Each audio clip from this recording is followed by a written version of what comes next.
আমরা এমন একজন নবীর উম্মত যেই নবীর বর্ণনা করা হয়েছে, শুধু তাই না, যেই নবী যে রাস্তা দিয়ে চলাচল করবেন ওই রাস্তার কথাও তাওরাত কিতাবের ভিতরে বর্ণনা করা হয়েছে। বলেন সুবহানাল্লাহ। এবার যখন ইয়ামনের বাদশা মদিনাতে গেলেন, যাওয়ার পরে আল্লাহর রাসূলের রওজা যে জায়গাতে হবে ওই জায়গায় যাওয়ার পরে ইয়ামনের বাদশা দুই চোখ বেয়ে পানি পড়ছে, চক্ষু ভিজে যাচ্ছে পানিতে। তিনি আফসোস করে বলছেন, হে আমার আলেমেরা, আমার ইচ্ছা হয় আমি এই মদিনাতেই থেকে যাই এবং আমি মুহাম্মদুর রাসূলুল্লাহ সাল্লাল্লাহু আলাইহি ওয়াসাল্লামের সাথে সাক্ষাৎ করে তার হাতের উপরে হাত দিয়ে ইসলাম ধর্ম গ্রহণ করি। সুবহানাল্লাহ।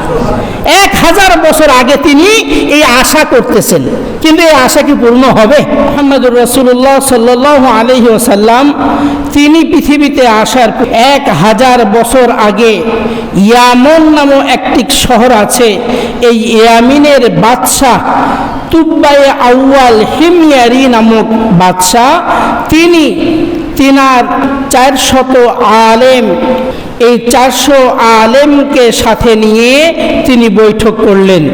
400 আলেম একযোগে বলে উঠল যে, হে ইয়ামনের বাদশা, আপনি কি জানেন 1000 বছর পর পৃথিবীতে এমন একজন নবী আসবেন যেই নবীর নাম হলো মুহাম্মদুর রাসূলুল্লাহ সাল্লাল্লাহু আলাইহি ওয়াসাল্লাম। ইয়ামনের বাদশা এই কথা শোনার পরে ইয়ামনের বাদশা তার সেনাপতিদেরকে ডাক দিয়ে বললেন, ও আমার সেনাপতি 400 আলেম, তোমরা তাওরাত কিতাবের মধ্যে পেয়েছো 1000 বছর পরে পৃথিবীতে এমন একজন নবী আসবেন যেই নবীর নাম হলো মুহাম্মদুর রাসূলুল্লাহ সাল্লাল্লাহু আলাইহি ওয়াসাল্লাম। এই নবী হলেন নবীদের শ্রেষ্ঠ নবী। এই কথা যখন তাওরাত কিতাব থেকে তার আলেমেরা ওই ইয়ামনের বাদশাকে বললেন, ইয়ামনের বাদশা বলতেছেন, আমি সেই নবীর অপেক্ষায় থাকলাম, ওই নবী যখন আসবে আমি তার হাতে হাত দিয়ে মুসলমান হয়ে যাব। বলেন সুবহানাল্লাহ।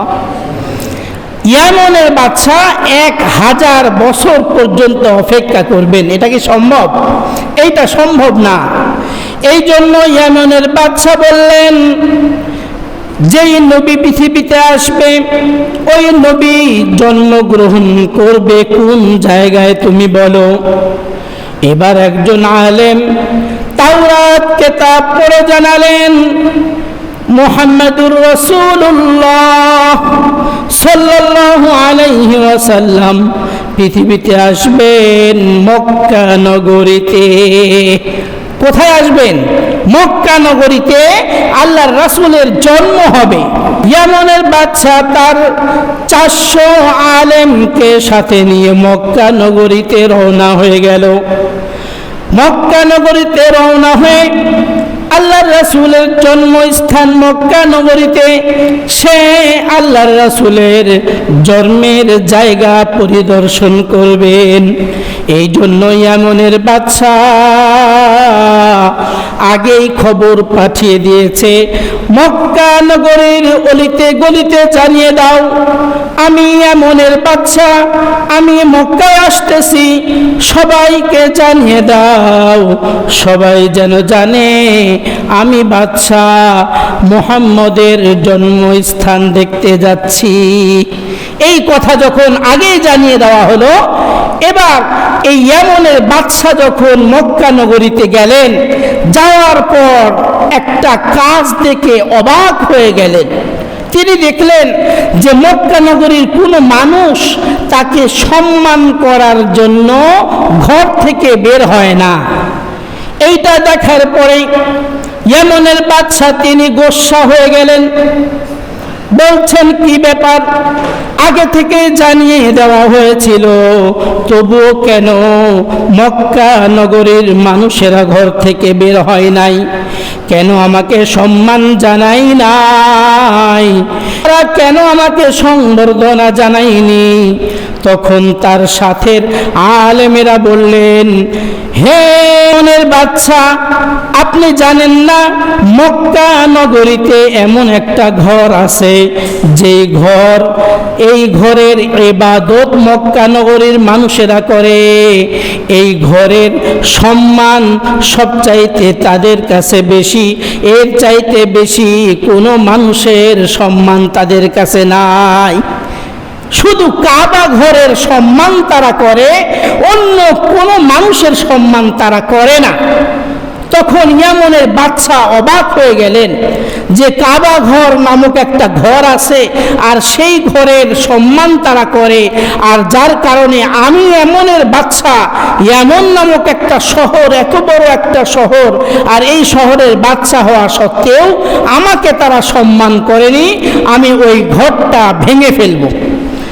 এরপরে যখন ওই ঘরটা ভাঙার জন্য, অর্থাৎ কাবা শরীফ ভাঙার জন্য রওনা হলেন, তার সাথে আলেমেরা তাকে ডাক দিয়া বলছেন, হে আমনের বাদশা, আপনি ঘর ভাঙবেন না, কেননা এটা যেমন তেমন ঘর নয়, এটা হলো আল্লাহ রব্বুল আলামিনের ঘর।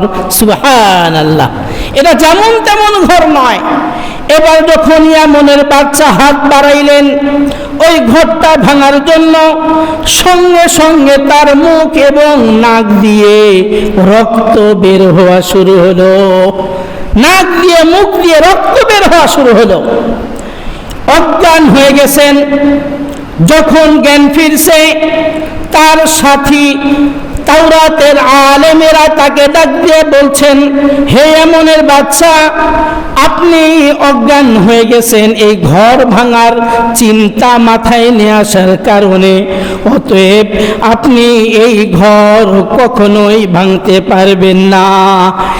এবার ইয়ামনের বাদশা বলতেছেন, আমি এই ঘর তো ভাঙবই না, বরং আমি এই ঘরের জন্য একটা উপহার দিতে চাই, আর সেই উপহারটা হলো একটা কালো গেলাফ এই কাবা শরীফকে দিতে চাই। কালো একটা গেলাফ, আর যেই গেলাফটা এখনো আমাদের কাবা ঘরে লাগানো আছে, তবে এই গেলাফটা প্রতি বছর পরিবর্তন করা হয়। প্রতি বছর কি করা হয়? পরিবর্তন করা হয়। কিন্তু এই গেলাফটা শুরু হয়েছিল আল্লাহর রাসূলের জন্মের 1000 বছর পূর্বে। বলেন সুবহানাল্লাহ। এই ইয়ামনের বাদশা তখন একটা কালো কালারের গেলাফ কাবা ঘরে পরিয়ে দিলেন। পরিয়ে দেওয়ার পর এবার তিনি জানতে পারলেন তাওরাত কিতাবের মধ্যে লেখা আছে যে 1000 বছর পরে এই মক্কা নগরীতে জন্ম হবেন মুহাম্মাদুর রাসূলুল্লাহ সাল্লাল্লাহু আলাইহি ওয়াসাল্লাম। 1000 বছর পরে আল্লাহর রাসূলের জন্ম হবে মক্কা নগরীতে, আর তিনি এই মক্কা নগরী থেকে হিজরত করে মদিনাতে চলে যাবেন। এইটা যখন জানতে পারলেন, জানতে পারার পর এবার এই ইয়ামনের বাদশা তিনি চিন্তা করলেন, আমি মদিনার ওই জায়গাতে যেতে চাই যেখানে আল্লাহর রাসূল হিজরত করবেন, এবং মদিনার যেই জায়গাতে আল্লাহর রাসূলের রওজা মোবারক হবে, আল্লাহর রাসূলের যেখানে দাফন হবে সেই জায়গাটা আমি দেখতে চাই। ইয়ামনের বাদশা তিনি তার আলেমদেরকে সাথে নিয়ে মদিনার উদ্দেশ্যে রওনা হলেন। এটা কিন্তু আল্লাহর রাসূলের জন্মের 1000 বছর পূর্বের ঘটনা। যখন মদিনাতে রওনা হলেন, মদিনাতে যাওয়ার সময় মদিনায় পৌঁছার পরে মদিনার অলি গলি যখন দেখলেন, দেখার পরে ইয়ামনের বাদশার সাথে থাকা তাওরাতের আলেম ছিলেন, ওই আলেমগুলা বলছেন এই যে এই রাস্তাগুলি চেনা চেনা লাগে, এই রাস্তাগুলি চেনা চেনা লাগে, কেননা এই রাস্তার কথাই তো আমরা তাওরাত নামক কিতাবের মধ্যে পড়েছি। বলেন সুবহানাল্লাহ। আমরা এমন একজন নবীর উম্মত যেই নবীর বর্ণনা করা হয়েছে, শুধু তাই না, যেই নবী যে রাস্তা দিয়ে চলাচল করবেন ওই রাস্তার কথাও তাওরাত কিতাবের ভিতরে বর্ণনা করা হয়েছে। বলেন সুবহানাল্লাহ।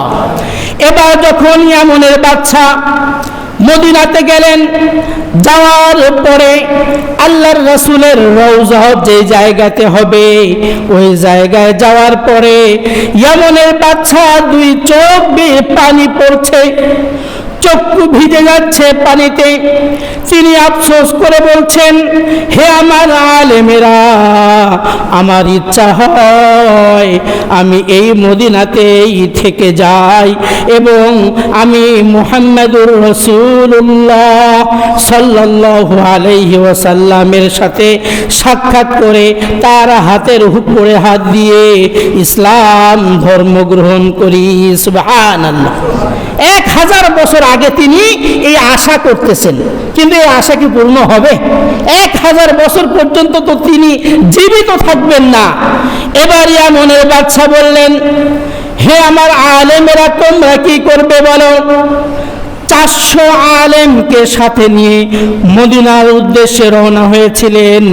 এই 400 আলেম ইয়ামনের বাদশাকে বললেন, ইয়ামনের বাদশা, আপনি আপনার রাষ্ট্রে ফিরে যান, কিন্তু আমরা এই মদিনা ছেড়ে যাব না। এই জন্য যাব না, আমরা যদি এইখানে মৃত্যু হয়ে যায়, আমাদের কবর যখন মদিনাতে হবে, আমাদের কবরের পাশ দিয়ে মুহাম্মদুর রাসূলুল্লাহ সাল্লাল্লাহু আলাইহি ওয়াসাল্লাম তিনি আমাদের কবরের পাশ দিয়ে হেঁটে যাবেন। এটাই আমাদের ভাগ্য যে আমাদের কবরের পাশে দিয়েই আমাদের নবী মুহাম্মদুর রাসূলুল্লাহ সাল্লাল্লাহু আলাইহি ওয়াসাল্লাম তিনি চলাফেরা করবেন, হাঁটাহাঁটি করবেন। এবার ইয়ামনের বাদশা তিনি তার 400 আলেমকে বলে দিলেন, ঠিক আছে, তোমরা এখানে বসবাস করো, তোমরা এখানে থাকো, আমি তোমাদের জন্য ঘর নির্মাণ করে দিব এবং একটা ঘর নির্মাণ করব স্পেশাল ভাবে। এবার যখন ঘর নির্মাণ করা শুরু হয়ে গেল, 400 আলেমের জন্য 400টা ঘর নির্মাণ করছেন এবং একটা মনের মতন করে স্পেশাল করে রাজপ্রাসাদের মতন করে একটা ঘর নির্মাণ করছেন। আলেমেরা ডাক দিয়ে বললেন, হে ইয়ামনের বাদশা, আপনি এই ঘরটা কার জন্য নির্মাণ করছেন?